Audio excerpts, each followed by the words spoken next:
बहुत समय पहले एक घना जंगल था। उस जंगल का राजा एक ताकतवर शेर था। सभी जानवर उससे डरते थे, लेकिन वो बहुत समझदार और न्यायप्रिय था। जंगल के पास ही एक छोटा सा गांव था। उस गांव में एक मेहनती किसान रहता था। किसान रोज अपने खेत में काम करता और अपने परिवार के लिए अनाज उगाता था। किसान के खेत के पास ही जंगल शुरू होता था। एक दिन किसान अपने खेत में काम कर रहा था। तभी एक शरारती बंदर पेड़ से कूदकर खेत में आ गया। बंदर इधर उधर उछलने लगा और किसान की फसल तोड़ने लगा। किसान परेशान होकर बोला, अरे बंदर, मेरी मेहनत की फसल मत खराब करो। लेकिन बंदर तो बहुत शरारती था। वो किसान की बात सुन ही नहीं रहा था। तभी पास के पेड़ पर बैठा एक सुंदर मोर ये सब देख रहा था। मोर नीचे आया और बंदर से बोला, दोस्त, किसी की मेहनत खराब करना अच्छी बात नहीं है।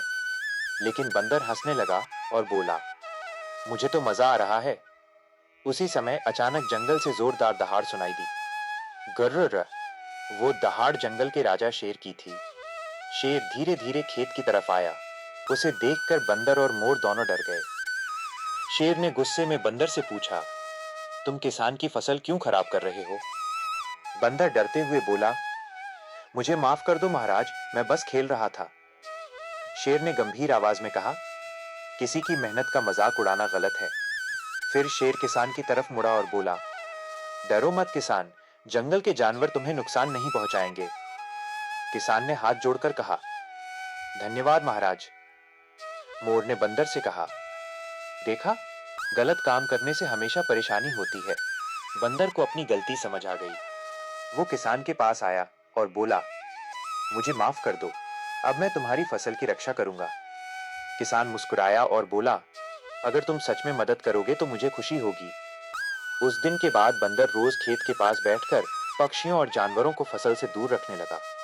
मोर भी अक्सर खेत के पास आता और अपने सुंदर पंख फैलाकर नाचता।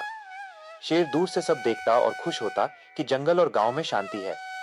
कुछ ही महीनों में किसान की फसल बहुत अच्छी हुई। किसान ने खुशी खुशी कुछ अनाज जंगल के जानवरों के लिए भी रखा। अब जंगल के जानवर और गांव के लोग एक दूसरे के दोस्त बन गए थे और शरारती बंदर भी अब समझदार बन चुका था।